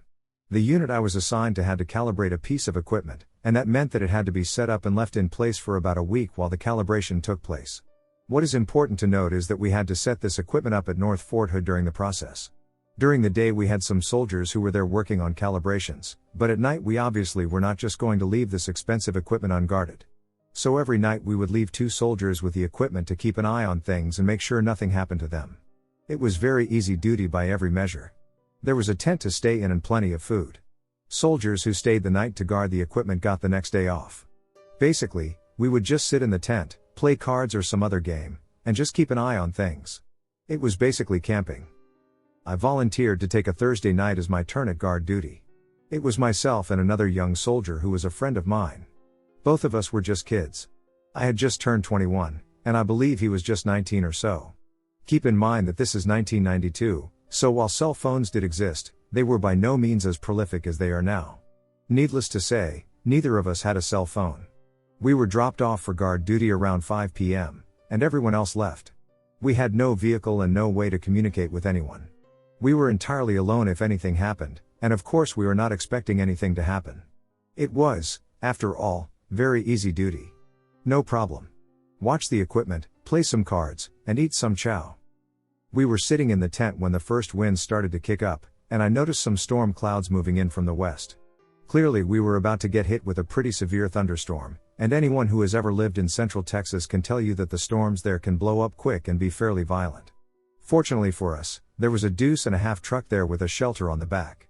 This particular truck had a shelter on the back, and that is where we retreated in order to get out of the path of the approaching storm. So we secured ourselves in the shelter while the storm passed. We finally laid down about 10 p.m., and it was very quiet. This is a very remote area, and all around this airstrip was just woods. Today there are buildings there, as I have recently looked at the location on maps. At any rate, we had left the door on the shelter just slightly open for 2 reasons. 1. Because the shelter had no power running to it, there was no airflow going through it. Shutting the door would have left us susceptible to the effects of carbon monoxide. We needed fresh air. 2. We needed to be able to hear what was going on outside. We decided to take turns getting some rest, although we had been told we were allowed to sleep if we wanted to. My friend was on the cot by the door of the shelter, and I was on the floor at the other end. I felt like I had just dozed off when I was shaken violently awake. It was my friend, and as I sat up, he was pulling the door to the shelter closed and trying to put a lock on it using the light from his wristwatch. He was obviously very upset and scared. It was the kind of fear that cannot be faked, as if he was trying to prank me. This was primal fear. I kept asking him what was wrong, and he finally managed to tell me that something had grabbed him by the foot and tried to pull him from the shelter. My first thought was that he had dozed off and had a nightmare. He was insistent that he had not, and even stated that whatever had grabbed him had said to him, "We'll be back for you," and let him go as he was shaking me awake. I wasn't sure if it was a prank or not, but my gut instinct was that he was petrified, and his hands were shaking as he tried to lock the shelter door, so there must be some truth to it. I told him that we couldn't leave the door closed because of carbon monoxide. I was the higher ranking, so technically I was in charge. He refused to stay by the door if it was going to be open even a little bit, so I agreed to switch places with him. I opened the door just a couple of inches and laid down on the cot, still believing he had just had a horrific nightmare. He was on the floor at the other end of the shelter. Within a few minutes, some pretty strange things began to happen. There were scratching sounds on the shelter. Scratching on the sides, on the top, and on the front where the cab of the truck was. A few times the door moved ever so slightly but never opened. Needless to say, by this point, I was convinced that something or someone was definitely outside, and both of us were pretty scared. I reached to the end of the cot I was on and pulled out the metal cross member that is used to give it tension. After that, I felt around under the cot and found a wooden handle to a pickaxe. In the army, we call these pioneering tools, but most of you will know it as a pickaxe handle without the pickaxe part at the end. This I handed to my friend, and I instructed him that if anyone opened the door to the shelter, we were going to start beating them with our makeshift weapons and don't stop beating until whoever it is was down on the ground and not moving. The scratching on the exterior of the shelter continued intermittently throughout the night. We made no effort to call out to whomever or whatever it was. I think we were both just in fighting mode. If anyone had pulled the door to the shelter fully open, I had full intentions of fighting for all I was worth. I am certain my friend felt the same way. Eventually it began to get light outside, and as the sky began to get light, the scratching stopped. We stayed in the shelter for another 40 or 50 minutes until the sun was fully up. At that point I said that I was going to push the door all the way open, jump off the back of the truck, and if he saw anyone, just start swinging. So I counted to 3, flung the door open, and jumped off the truck. When you are 21, you can jump off of a deuce and a half, and it doesn't hurt. Now I would be far more cautious. At any rate, there was nothing, not a soul. We looked all around the truck and the camp. Nothing. What I noticed immediately was that while we were leaving boot tracks in the still wet ground, there were no other tracks around the truck at all. I began to look for loose items on the shelter that might account for the scratching sound. Nothing. I didn't know whether to feel relieved or still be on edge. We packed up our gear, and about 30 minutes later the relief NCO arrived in a HMMWV, Humvee. He wasn't even fully out of the truck, and we were putting our stuff in it to leave. He laughingly remarked that we seemed really ready to go. We never told him a thing. In fact, we never said anything to anyone in our unit about what happened. We probably should have, but I think we were afraid we would be laughed at. At any rate, I got behind the wheel of the HMMWV, and my friend got in the back on the passenger side. I drove down the road a little bit and came to a stop at the main highway that we would take to get back down to Fort Hood. At that moment, there came a clear, loud, and distinct clap of thunder. I leaned out the window and looked up, and then I looked back at my friend who was in the back of the truck, and he said something I'll never forget. "There isn't a duck and cloud in the sky, man." I believe I probably set a record for the fastest drive back to Fort Hood in HMMWV that morning. I'm not one to believe in this stuff.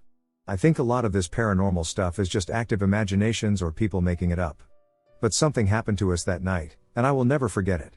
It scared the hell out of me, and I don't ever want to experience it again. That's my story, and it is 100% true. My family and I moved to a new house when I was 14. It was newly built, and we were the first to live in it. It was my parents, my sister, and me. Throughout the years, we've had family get-togethers and parties where everyone has had a great time. When I was 15, however, at one of these family get-togethers, I was sitting in the living room with one of my cousins while everyone else was in the dining room or in the front room. The living room is connected to the kitchen, so no matter where you sit, you can always either see the trash can, which has a flipped lid, or the table. While me and my cousin were just chatting, something caused us both to turn our heads. We saw the trash can's lid flip on its own. We got up to check if anyone had gotten up to throw something away, and no, everyone was still playing a game or chatting in the same space. We figured it was the vent above the trash can that made it flip. Neither one of us said anything about it again. We had a babysitter who would stay with us occasionally because my father was on a tour in Iraq and my mother worked nights. I know it's ridiculous for a 15-year-old to have a babysitter, but my mother felt it was necessary. Besides, the babysitter was only 5 years older than me, so I enjoyed our talks and time together. She slept in the guest room for a while before I noticed she started sleeping downstairs. One day I asked her why she didn't sleep in the room. Her face turned pale, and she quietly asked, "Have you ever had anything weird happen to you in this house?" I looked at her confused and remembered the trash incident. I didn't reply though. She kept looking at me and then said, "I am probably going to sound crazy, but I think your guest room has something in it." I continued to look at her, not saying a word. She continued, "One night I got up because I felt something was wrong. I went to check on you guys, and you were both sleeping. So I went back to the bed. Laying there, I started to notice the statue doll you have on the nightstand was starting at me. Like really staring. But I turned her around. And I started to fall back asleep. And that's when I heard whispers coming from the vent. I thought it was you guys again, but when I checked, you still were both asleep." She ended the conversation and went to sit on the couch, leaving me there baffled. I started to get a terrible feeling in my gut. When I was 17, we got a new dog, a Chihuahua. She slept in my sister's room with her every night. One night I woke up to my sister standing over me. "Can I sleep with you? The dog is freaking me out." I couldn't respond, as I had just woken up and just scooted over. In the morning, however, I asked my sister what had happened. She replied, "I don't know. I was about to go to sleep when the dog sat up from my lap and started whining and looking at the vent. She started barking, and that's when I took her and went to your room." I didn't respond. After a couple of days, I was still thinking about it, and it only hit me then about the babysitter that we used to have. I heard whispers coming from the vent. I tried to shake it off. A couple of weeks later, my little cousins were spending the night. So one slept in my sister's room with her, and the other slept in my room with me. I didn't dare want to sleep in the guest room, so I slept on the floor with my cousin on my bed. My room was pitch black when I woke up in the middle of the night. My doors to my bedroom closet were open as I had gotten out a blanket earlier. I don't know why, but I suddenly felt nervous. I kept looking in my closet. I had an iDog, which was a robotic dog that you connected your iPod to so music would play out of the speaker from its back.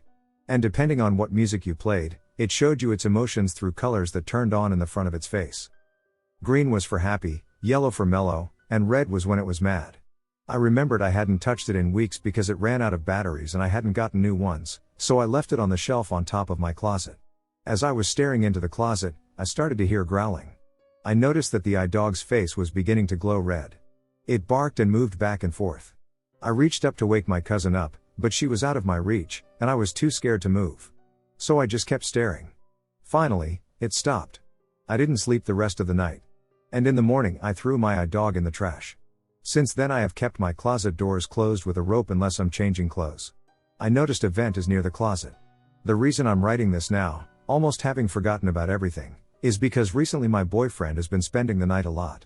I'm 25 now and still living at home while I finish school. My sister lives in New York for the most part because of school. My father and mother split up a while back, so he moved out, and my mom goes out a lot with her friends. So, usually, it's just me and my boyfriend. My room only has a one-person bed. So we sleep in the guest room since my boyfriend likes to take up a lot of space when he moves around at night. One night, my mom was out of town for a weekend trip. I had just gotten out of the bathroom and walked into the room where my boyfriend was examining the vent. When I asked what he was doing, he said, "I could swear I saw something coming out of this thing, but there's nothing now. Maybe it was just a bug or something." I didn't pay much attention, and we just decided to go to sleep right away. I woke up in the middle of the night because I had just experienced a nightmare. I recently suffered from PTSD, so it wasn't uncommon lately that I have night terrors. I woke up and looked over at my boyfriend, who had his back against me and was snoring away. I got up to go take some pills and returned to the room. When I did, my boyfriend was standing underneath the vent. I jokingly said, "What? Did the bed bugs come back?" He didn't reply. I sat on the bed, and the only light was coming from the moon from the window. "Babe, come back to bed."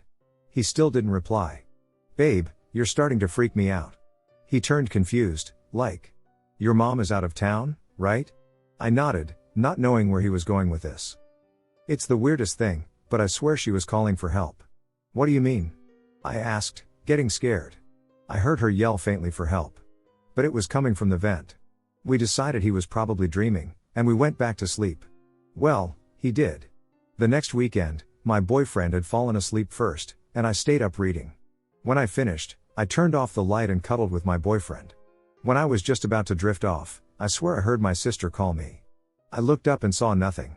I figured it was just me about to start dreaming, so I turned to go back to sleep. And again, I heard my sister call me. This time, it was clear, so I looked at the direction of the sound. It came from the vent. I kept looking and waiting. "Over here." I knew I wasn't dreaming, and it had whispered. I shook my boyfriend awake to tell him what happened. He insisted I was dreaming like he did the week before and tried to calm me down. He hasn't spent the night because I don't want to sleep in the guest room. I don't want to sleep in my room. I feel like the boogeyman is in my vents, waiting. Trying to lure me under it for something. As soon as I can, I'm moving out. I'm a 34-year-old male in the USA. Overall, I've had a pretty normal life except for the experiences I'm about to tell you. Some of these experiences still shake me to my core, and I've never been able to share them all with any one person face to face. When I was around 7 to 9 years old, I had a rubber Stay Puft Marshmallow Man. I remember waking up and looking straight at it. Nothing too unusual here, but I remember blinking and seeing it in a different part of the room. I remember thinking, I'm just a kid with an overactive imagination, no big deal. I remember blinking again, and it was on my bed. The only thing I could do was throw the covers over my head. When I woke up that morning, it was on my bed. Same time frame with this next one. I remember waking up and looking at a chair in my bedroom. I remember seeing an apparition sitting there. I couldn't make out a face or anything, but it was wearing a dress. I remember thinking, oh, it must be a reflection or the light from the coyote. I grew up in rural Illinois. I remember thinking, if I just move, it'll go away. It didn't. It just sat there watching me. I got back in bed and pulled my blanket over me, and nothing happened again after that experience. I don't recall telling my family this experience because I don't remember any exact conversations. If we did talk about it, they weren't remarkable. We eventually moved to a different house a few miles away because of a few reasons, but none of them were due to paranormal reasons. It was another rural house. I think I was 12 or 13. This time no experiences, but dreams. The first dream was me and my older brother in our parents' bedroom. It wasn't out of the ordinary for us to be in there, the family computer was in there. They didn't want us on it all night. This was circa 2002. We were talking, and I remember about and saying, what are we going to do with her? What are we going to do about her? I also had a weird thing where I still had an internal monologue, even in dreams. I remember thinking, what are we talking about? At this point in the dream, I looked over to the two windows that looked into the front yard. A person stood there, looking out the windows. It had a black hood and a black one-piece bathing suit like a little girl. She couldn't have been more than 3 or 4 feet tall. She turned around, and her hood was like an old executioner's hood. Where her eyes should have been, indicated by eye holes, was just skin. I woke up screaming. A month went by, and I ended up having another dream. This time I was on a school bus in a forested area. I had never been in a place like this before. The school bus was driving on a dirt road, and in the dream I kept saying, I have to get off at the library. I see the roof of a building behind a hill cut to me in the library. It was a beautiful library. Solid oak bookshelves from floor to ceiling. Then I heard a voice saying, I have to protect you from her. I asked who she was. She even said, oh no. I looked above me, and the library had a second floor that was open with a balcony. 3 golden rings flew out from the second story, coming over me and moving up and down over me. Then came the third dream. This one was terrifying. This was also about a month later. My dream just starts, and I'm looking down a purple and white swirling vortex. It's almost like blinking. I see a little girl's head floating in the vortex. Where her eyes are supposed to be, I just see the vortex like they are just straight holes. Another blink, and about 5 to 6 smaller heads start floating around the head, and they start chanting, and I woke up screaming. Then nothing happens for years. Cut to me being 21 in the US military. One night me, a guy I deployed with in a different unit, and a couple of others are in the barracks. Drinking like usual. The buddy says, "Hey, wanna mess around with an Ouija board?" We agree, we're all half drunk on PBR anyway. So we make one from a F, king pizza box lid and a broken shot glass. The guy whose idea it was does his thing, and we all have our fingers on the glass. This thing starts moving on its own. Firstly, it's telling us it's one of the dude's dead grandmothers. Although it keeps sliding and touching me. After a little bit more interrogation, it starts spelling its name AS, and before that, my buddy does his closing spell thing. I tried to discover mediums after that and got the Goetia. A medium informed me that I had Saint Raphael, Saint Michael, and Saint Azrael as guardians. I don't know what to make of that. Either way, that's my story. In July 2015, me and my friend Mike were about to leave on our trip to California, which we had been looking forward to for months in advance. We were planning on staying at this family-owned cabin, which my aunt and uncle let us stay at for 2 weeks. They had given us the key, stocked up on food, and basically provided all necessary living supplies for the coming weeks. We'd only really have to go to the small town if an emergency happened. My friend and I had done things like camping in the wilderness multiple times, so nobody was worried about us staying here. The layout of the area surrounding the cabin was the following. It was located in a heavily forested area, which was about a 30-minute drive to the nearest town. The cabin was lodged up against the side of this mountain, which looked over this pretty big valley, which was completely forested. In the middle of this valley was a beautiful lake, which had a path leading up to it, but it had pretty much been taken over by all the plants growing there. We were really looking forward to fishing and swimming, etc. The road was behind the cabin, and so with a lot of power, you'd actually be able, in theory, to jump up onto the balcony that looked directly into one of the bedrooms. So on the first night we arrived, we were pretty nervous, seeing that we were going to be isolated in what was a somewhat remote area, but we were mostly excited. We carried on unpacking and getting the cabin ready for the 2 weeks to follow. It was pretty late, so we weren't planning on going outside, so we talked a little and eventually fell asleep. The next morning we got ourselves breakfast and went on a 2-hour hike, exploring around the valley a little. When we came back, we felt the urge to go hang out around the lake and go for a dip. The time we left for the lake was around 5, so it was a little darker than before, but then again, it was summer and we felt comfortable going. We walked down the path in our swimsuits and had a great time at the lake. We came back pretty tired and went to our rooms quite quickly. That night, when we were both trying to fall asleep, I heard what sounded like footsteps on the road outside. The way my bed was positioned was looking at the balcony. I had closed the curtains, so they obscured my view. But if I hadn't closed the curtains, I'd be looking over the balcony directly at whatever was walking around the house. It didn't freak me out one bit, since whatever was walking around outside was on hooves, so it was pretty much 100% a deer. Though it sounded a lot like it was on 2 legs, not 4. It also took half a second between each step. I still wasn't scared or concerned but wrote it off as pretty creepy. I fell asleep eventually. The next morning I told Mike about what I had heard, and we kind of laughed it off. I really felt like going fishing today, and Mike wasn't that excited about it, so we decided Mike would stay at the cabin preparing a nice dinner and I'd go fishing for the day. I set off walking down the path, which is about 800 meters long, so anyone walking down it is pretty on edge. But this was different. As soon as I started walking, I felt an intense amount of dread and like I was being watched. This only got worse the further I walked down the path, and by the time I got to the lake, I was close to vomiting from the intensity of the fear I felt. I decided I'd just sit down and start fishing because it was probably just a panic attack or something. About 10 minutes into the fishing, I heard what sounded like a fairly large animal moving through the forest to my left. It sounded like it was about 30 meters away, but it was too forested to see. Again, I wasn't concerned, but it unsettled me a little. A few minutes later, I heard what sounded like a literal tree falling over, but behind me now. It was literally 15 meters away, almost on the path. I jumped up and kind of walked over, not really knowing what to expect. Eventually I gathered my confidence and walked over to where I heard the sound. Nothing. No sign of a tree falling over. Then I looked to the right, just kind of scanning into the forest, not seeing anything. Then I went to the left and stopped. I'm looking at what looks like a white long hand, as in inhumanely long, holding onto the tree. Again, I'm not really concerned that there's a person or anything because it's definitely not a human hand. I'm peeking over to see if it's a plant or there's a weird light beam or anything, and as I'm thinking, the hand slowly moves behind the tree. At this point I was already on edge but now in fight or flight mode.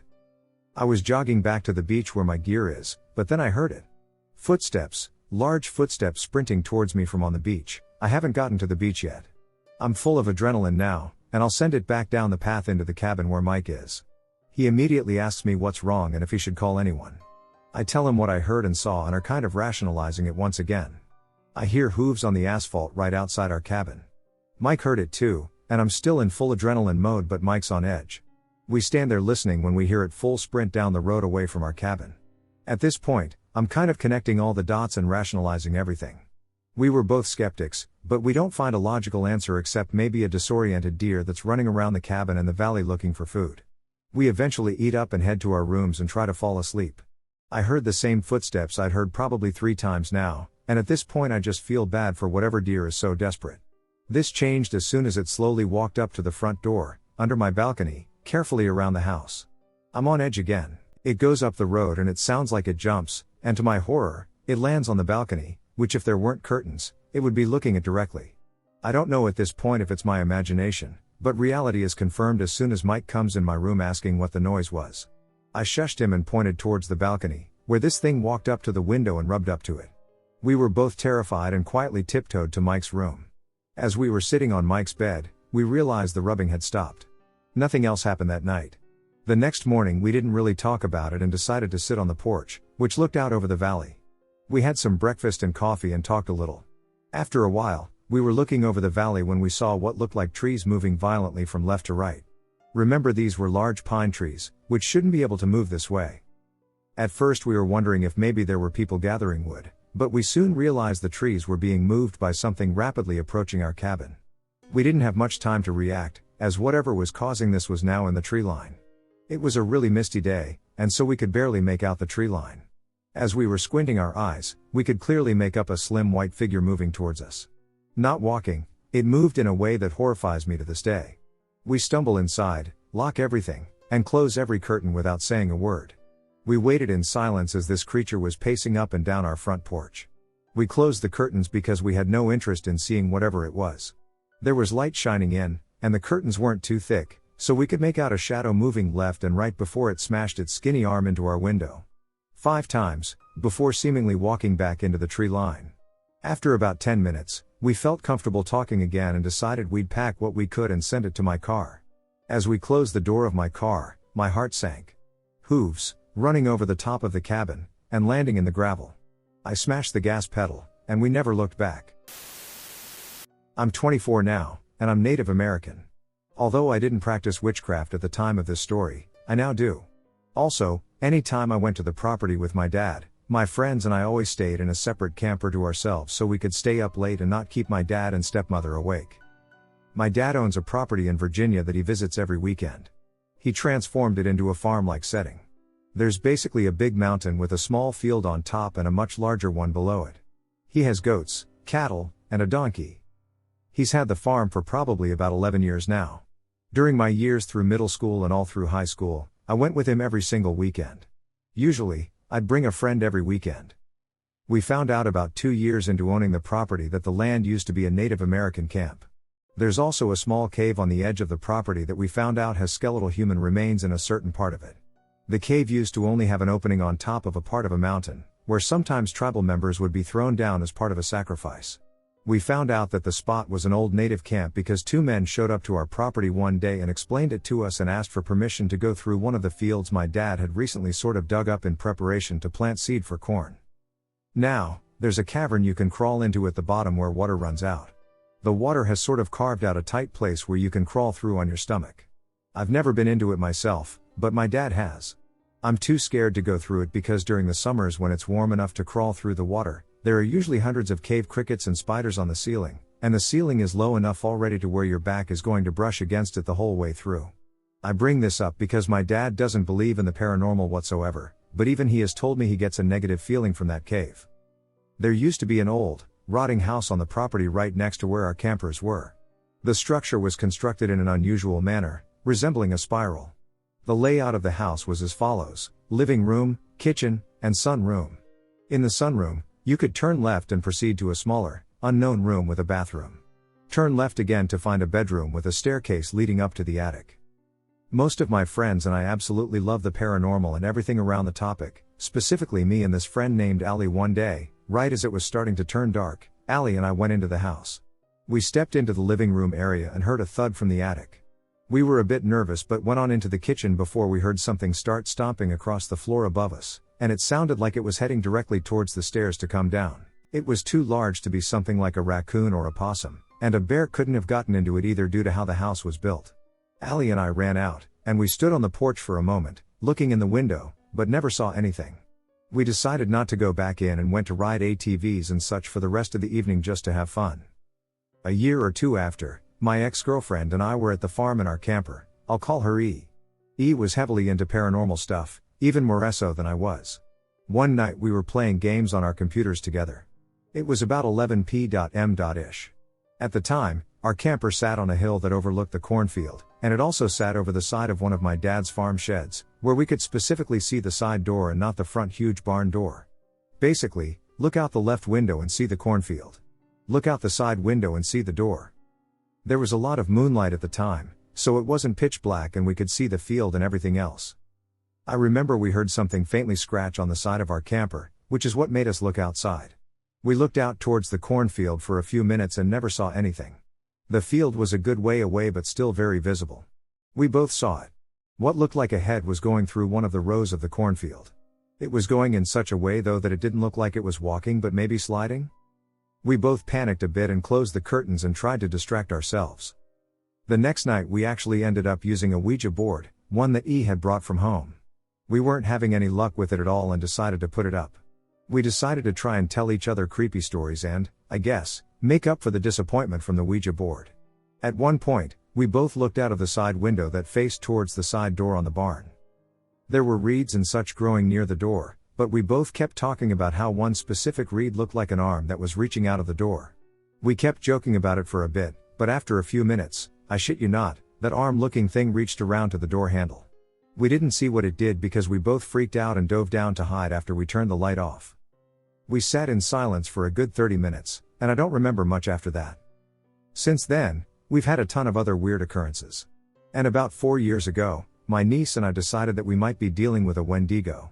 The reason why is because she and I were going through the trails on one of our ATVs together with our small chihuahua, Tiny.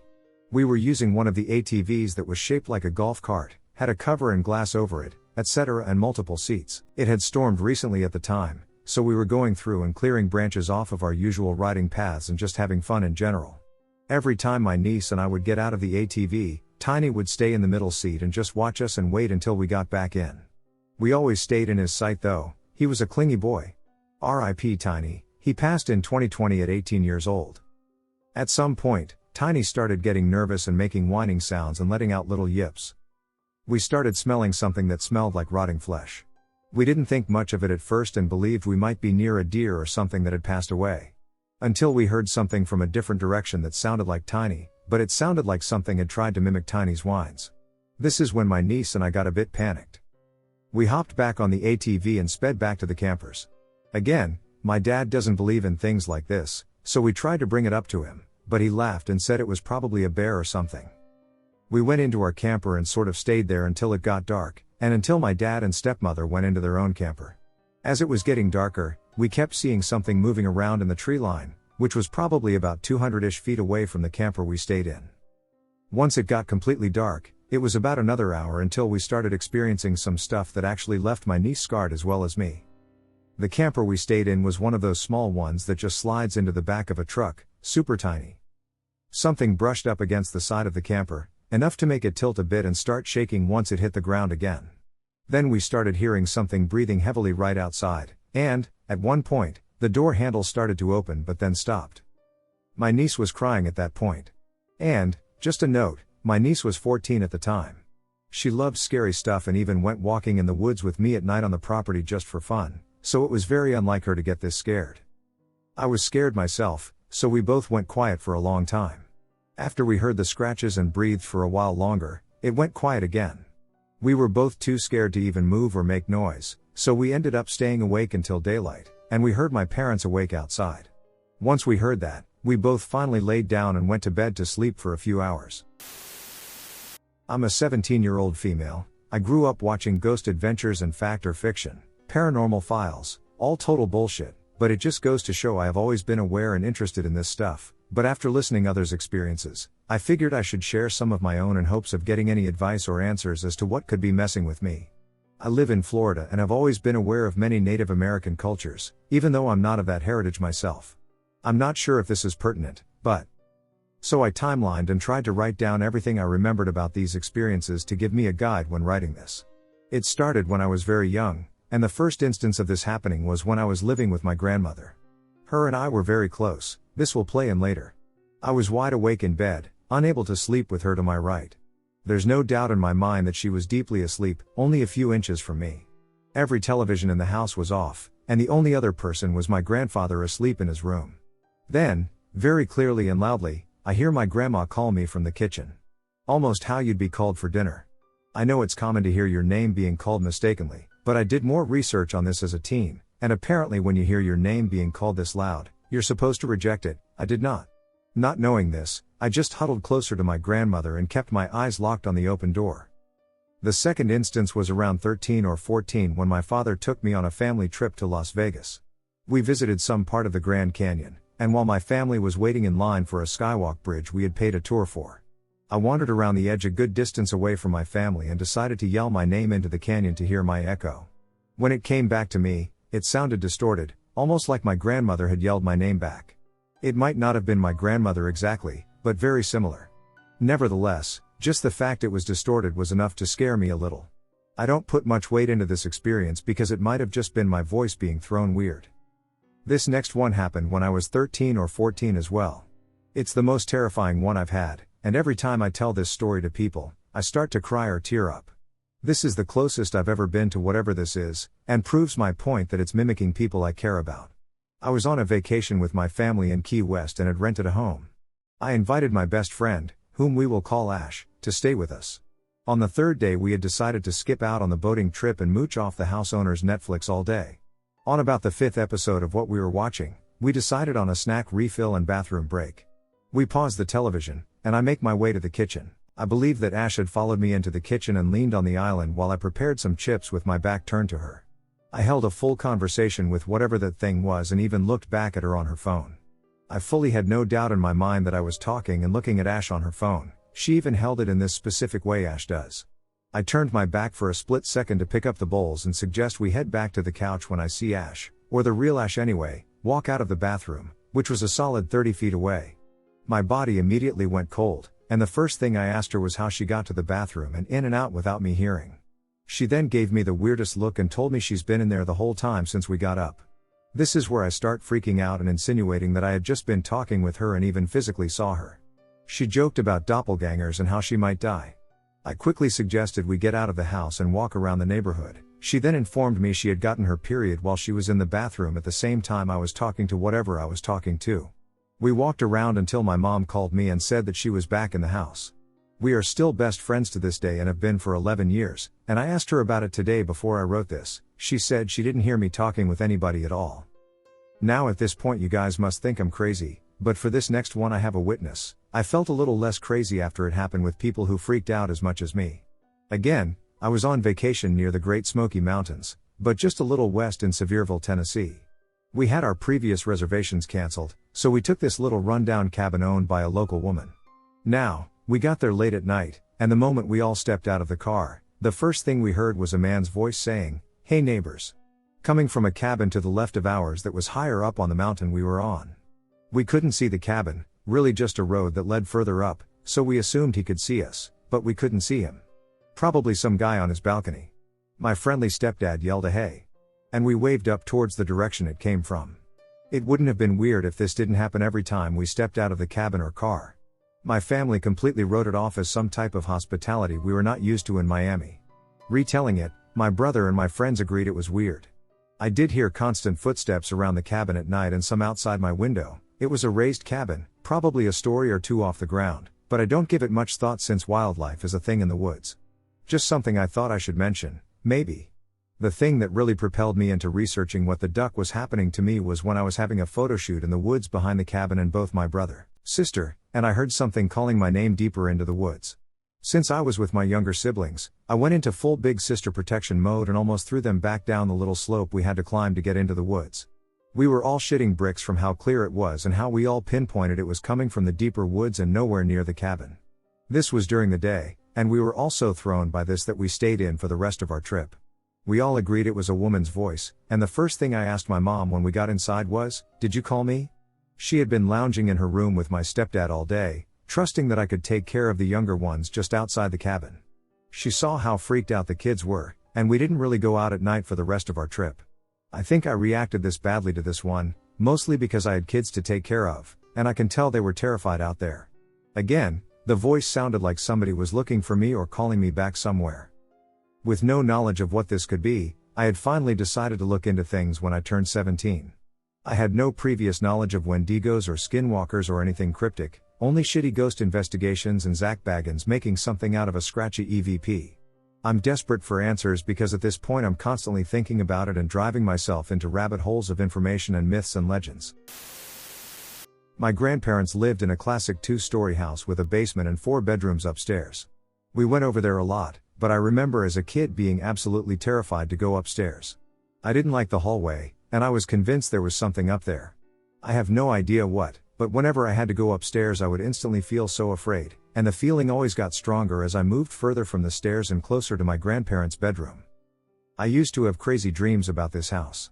I can't remember all of the details, but I had vivid nightmares about what was upstairs, but I never saw what it was. I remember feeling like there was a man up there, even sometimes when I was in the lower level of the house with my family. I couldn't shake the feeling that he was there. But I never saw anything, I just felt it. And in my dreams I would stand at the bottom of the stairs and look up, simply terrified about what could be up there. I remember being so frozen that I couldn't move and I'd wake up so still. After a few years, the dreams stopped. I still felt super nervous about going upstairs, but at this point I was a teenager, and I couldn't admit that to anyone. Even going near the stairs made me anxious, and being in the foyer or the living room by the stairs scared me. Up until I was 18 and I moved out of state for college, I honestly felt like there was a man or something upstairs. I ended up moving out of state for college, and one night I was in my dorm sleeping, and I had a dream that I needed to find an outfit for a funeral. In the dream, I was standing in front of my closet, searching for black clothes, and I couldn't find any. That morning my phone rang, waking me up. I answered it, and my dad told me that my grandfather had died. His death was very sudden, and we were all caught off guard. I remember sitting with my great-grandmother before the funeral, and she looked at me and said, "You dreamt it, didn't you?" She has since passed away, and I never really got the nerve to ask her how she knew. Also, I should add that he died in his bed at home, which was at the end of the hall that scared me the most. My grandpa passed away in 2007, and during that time I don't remember having nightmares about the house. In 2011, my aunt passed away, and the only people left in my dad's nuclear family from childhood were him and his mom. My grandma, my dad's mom, was always a very strict woman. We all struggled with her personality. She was difficult to get along with. She would make rude comments, and she could be so selfish, but she and I were really close. I spent a lot of time with her, and she ended up selling the big house just before my aunt passed, probably in 2009. The dreams were completely gone at this point, but when I was helping her move, I hated going upstairs. I remember I went up there with my dad while he vacuumed the room that had been my grandparents', and I couldn't wait to get the hell back down the stairs. I was in my 20s and still hated being anywhere near that bedroom. In 2014, my grandmother died very suddenly. Like I said, she was a tough woman, but I miss her terribly. And in the 2 years since she passed, I've had nightmares about the house regularly. I haven't even been outside that house in probably 5 years, let alone inside, and when I dream it, it's like I'm actually there. I've had dreams where I stand at the bottom of those stairs and just stare at the top, waiting for something to happen. I've had dreams where I dare myself to climb them, but as I get closer to the top, something starts to attack me. I feel my brain start to get kind of foggy, and my arms and legs are so heavy I can't move. I've had dreams where I go to the house and knock on the door, and when the new owner answers, I warn them to get out because there is something awful there. It's weird, I've never even seen the person who bought the house, but in my dreams it is always a woman in her 30s with long red hair. Sometimes she lets me in the house, and I become physically ill. Sometimes she lets me enter the house, and my grandma's ghost is there. I've never seen my aunt's ghost in these dreams, or my grandfather's. I have encountered them in dreams since they passed, but they are never ghosts, and they are always kind. It's just my grandma, and most of the time it's not so bad if I make it up the stairs, but it gets scary when I get to the master bedroom. Either my grandma's ghost attacks me, or she yells at me, or it's just scary for no obvious reason. I've been having these dreams 2 to 3 times a month since my grandma passed, and it is starting to really screw with me. I wake up so tense and afraid and like I've gone through some terrible torment. My brain is always tired when I have these dreams. I also want to include that most of my family did not get along with my grandma. My dad and I are the only ones who actually got along with her. Even her daughter didn't want to be around her, and I think that I am one of the few people who saw the good in her. She was a strange and misunderstood woman, and I'm sure her personality plays into these dreams. But the reason I say this is that my mom and a few other people in my family think she may have killed my grandpa. I know that is really crazy, but he died so suddenly. And he had been at the doctor the day before and came home with a clean bill of health. And the day he died, she took off her wedding ring and gave it to my aunt. She didn't really cry, and she got rid of his things almost immediately. I don't know what her motive would have been, but a lot of people just saw her as a truly evil person. I'm not going to lie, when I think of her in hindsight, I can almost believe it. She was just so tightly wound and very strange. And, like I said, he died in that bedroom. It all just feels so weird to me, and I've spent so much time thinking about this that I would like some outside insight. Thank you for listening to this if you got this far. Me and my girlfriend have been seeing a paranormal skinwalker/note deer creature for the past 3 months. It just recently disappeared, but my girlfriend says it's speaking to her in her dreams. Anyone have any advice on what to do about this? I live in rural America, in the woods, in a small home.